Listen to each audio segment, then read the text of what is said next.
bahwasanya sihir itu adalah hal yang kafir, hal kekufuran.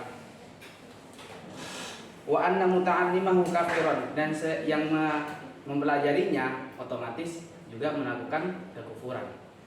Jadi jumhurul ulama memvonis bahwa sihir itu hakikatnya kafir, kekufuran. Wa man kafara faqad asallahu ta'ala. Dan barang siapa yang melakukan kekufuran, sesungguhnya dia telah bermaksiat kepada Allah Subhanahu wa taala. Dan ada yang tidak kafir. Di dalam kitab diterangkan wa amma ma yakunu min babi sya'wadati fala yakfuru sahibu. Dan adapun yang terdiri dari bab sulap, yaitu bagian-bagian sulap, maka yang melakukan itu tidak melakukan kekafiran. Jadi yang pertama ini sihir seperti sulap, yaitu tidak divonis sebagai melakukan kekufuran.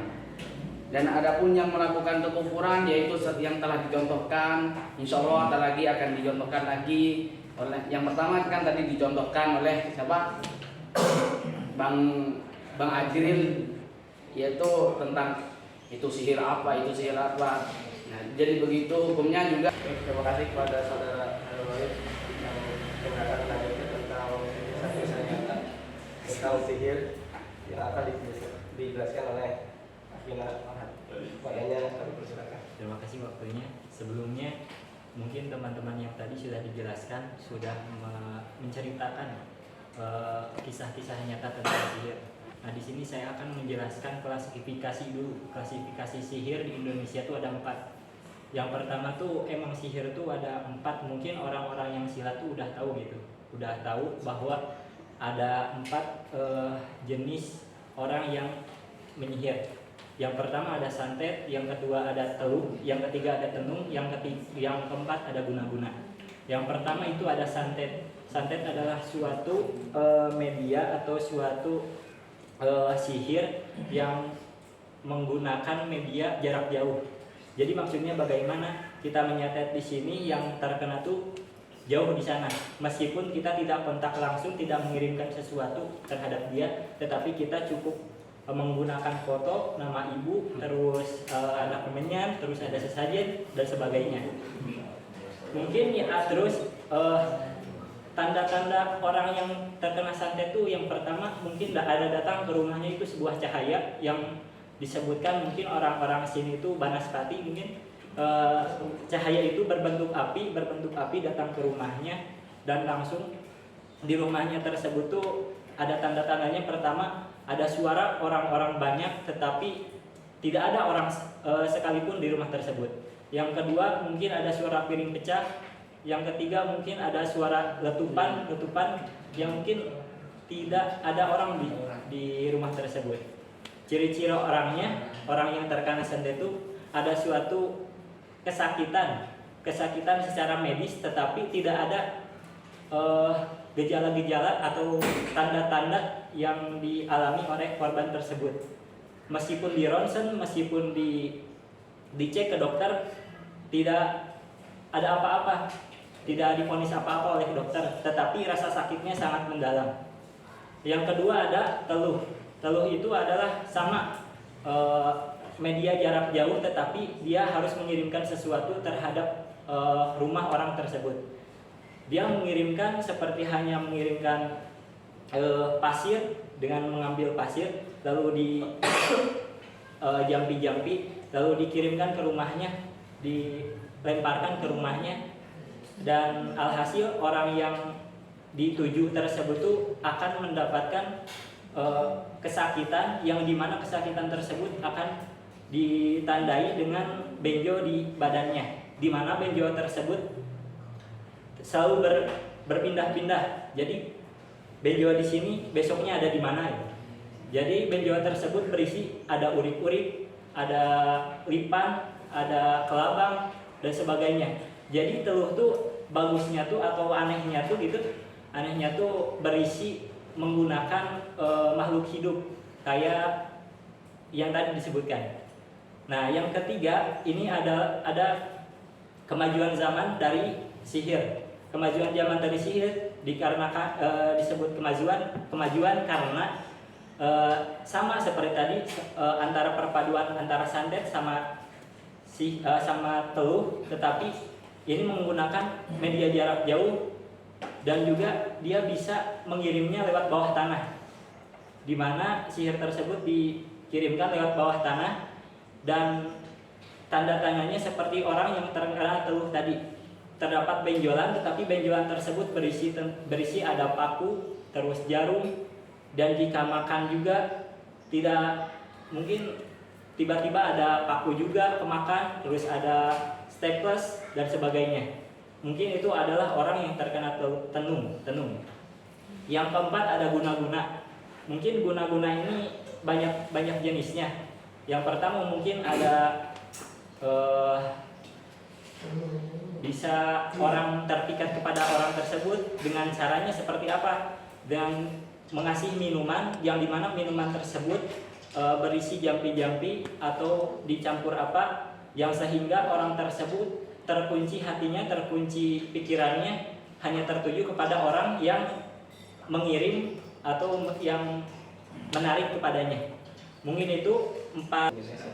Selanjutnya pada saudara sendiri untuk menjelaskan kesimpulan kepadanya harus segera. Baik. Sehingga saya akan menyampaikan kesimpulan dari klarifikasi tentang sihir-sihir segala macam sihir yang tadi dijelaskan dari kelompok 1, 2, 3. Jadi sihir yang kufur, orang yang melakukan perbuatan sihir yang kufur adalah yang berkompromi dengan jin dan saudara-saudaranya. Sedangkan sihir seperti sulap itu mungkin tidak dikatakan kufur. Ya, mungkin kayak sulap kartu segala macam itu masih kecepatan atau keahlian teknologi sekarang. Itu tidak dikatakan sebagai sihir kufur kepada Allah Subhanahu wa taala. Jadi mungkin sekian kesimpulannya yang bisa saya sampaikan. Assalamualaikum. Baiklah, itu penjelasan dari kami. Intinya adalah jangan sampai kita berbuat syirik atau meminta tolong kepada jin. Karena sebagaimana yang sering kita baca dalam surat Al-Fatihah, dia karena dulu ayat karena sayang, hanya kepadanya lah kita meminta pertolongan dan hanya kepadanya kami kita menyembah. Mohon maaf. Assalamualaikum warahmatullahi wabarakatuh. Assalamualaikum warahmatullahi wabarakatuh. Waalaikumsalam. Alhamdulillahirrahmanirrahim. Assalamualaikum warahmatullahi wabarakatuh. Sayyidina Maulana Muhammadin wa ala alihi wasallam. Baiklah, pada kesempatan ini langsung saja kami akan menyampaikan hasil diskusi kami tentang hukum-hukum dan macam-macam dari sihir. Adapun anggota kami terdiri saya Rahma Ulia, saya Rahma, saya Lutfiah, dan saya Mila Tiaska. Baik, langsung kita mulai. Kepada pengrajin bersilakan. Bismillahirrahmanirrahim. Baiklah teman-teman, Islam di sini memandang sihir itu sebagai perbuatan yang terlarang dan hukumnya itu haram. Mengapa? Karena perbuatan sihir itu mengandung kesyirikan yang terdapat dalam unsur pelanggaran akidah serta adanya ikut campur tangan syaitan dan teman-temannya. Jadi teman-teman, ada sebuah hadis yang berbunyi, barang siapa yang mendatangi dukun atau tukang ramal kemudian membenarkan ucapannya atau perkataannya, maka sungguh dia telah kafir terhadap agama yang diturunkan kepada Nabi Muhammad SAW.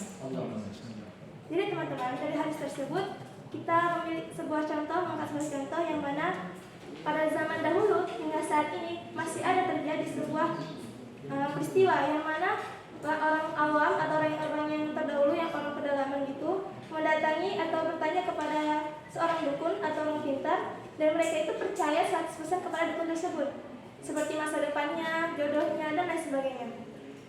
Hal itu merupakan perbuatan sihir dan hukumnya haram. Kemudian teman-teman, mari kita sama-sama buka kitab Tauhid halaman 42. Paragraf pertama, kalimat yang kedua. An-nasihra kufrun wa anna muta'allimahu kafir. Yang artinya sesungguhnya sihir itu adalah kufur dan yang mempelajarinya adalah kafir. Jadi teman-teman, salah satu contoh dari sihir ini yang pertama seperti ilmu astrologi. Teman-teman ada yang tahu apa itu ilmu astrologi? Ya, jadi ilmu astrologi itu adalah ilmu perbintangan teman-teman. Contohnya, kita flashback sebentar waktu SD, mungkin masih ingat ya waktu tentang zodiak. Ada yang tahu zodiak? Tidak tahu. Zodiak itu misalnya kayak peramal masa depan, karakter kita. Ada jenis-jenisnya. Ada misalnya ada Gemini, ada apa lagi teman-teman? Terus Pisces, iya betul, dan Lion dan lain sebagainya. Begitu teman-teman.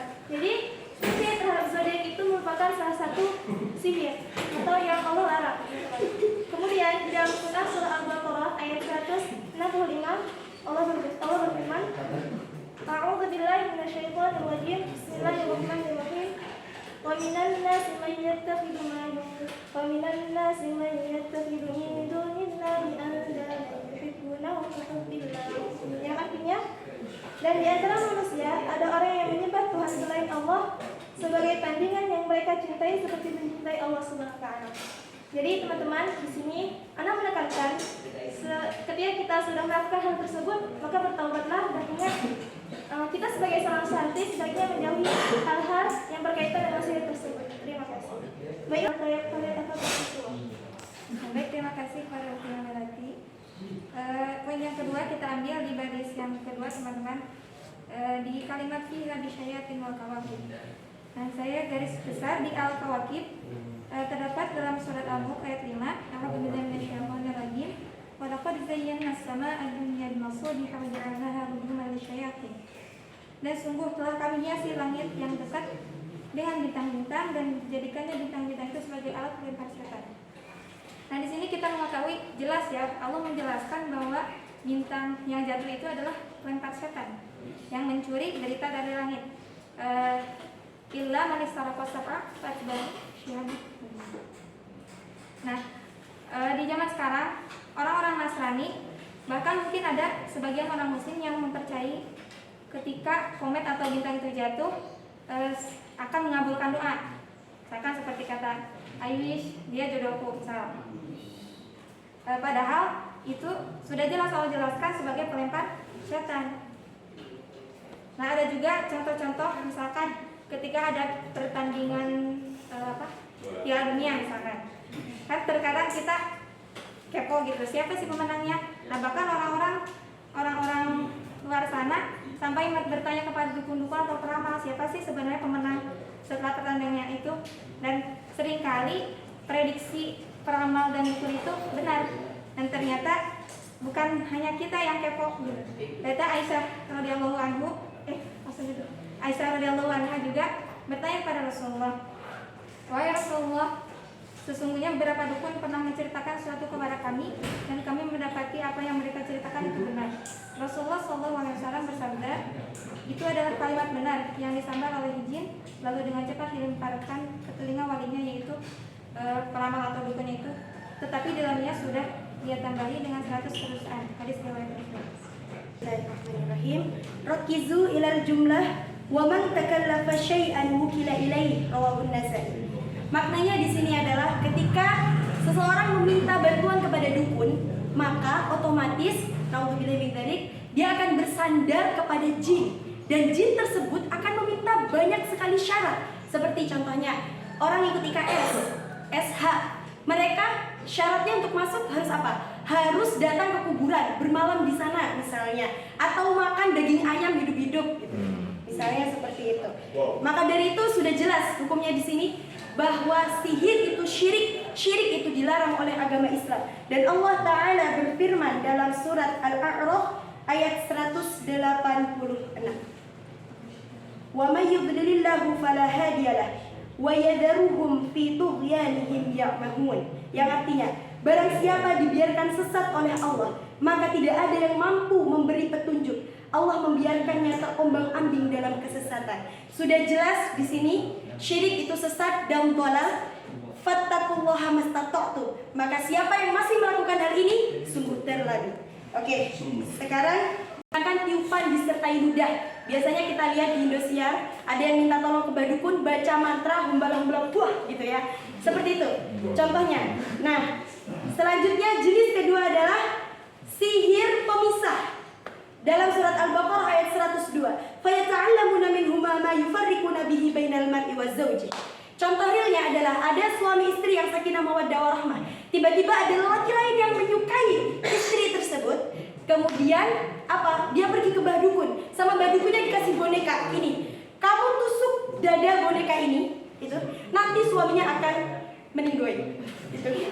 Nah, kemudian betul ya. Nah, Dalam hadis sesungguhnya jambi-jambi, jimat-jimat, tiwala atau pelet adalah kesyirikan. Hadis riwayat Ahmad. Dan yang terakhir adalah sihir kelesuan, yang mana yang pada awalnya orang itu jatuh energi, bersemangat, jadi ia menjadi lesu gara-gara adanya sihir tadi. Mungkin sekian poin yang tadi kita sebutkan merupakan macam-macam dari sihir, tapi itu tidak semuanya. Dan karena ini waktunya sangat singkat, sekian dapat kami sampaikan. Kurang lebihnya kami mohon maaf. Assalamualaikum warahmatullahi wabarakatuh. Waalaikumsalam warahmatullahi wabarakatuh. Jazakumullah khair.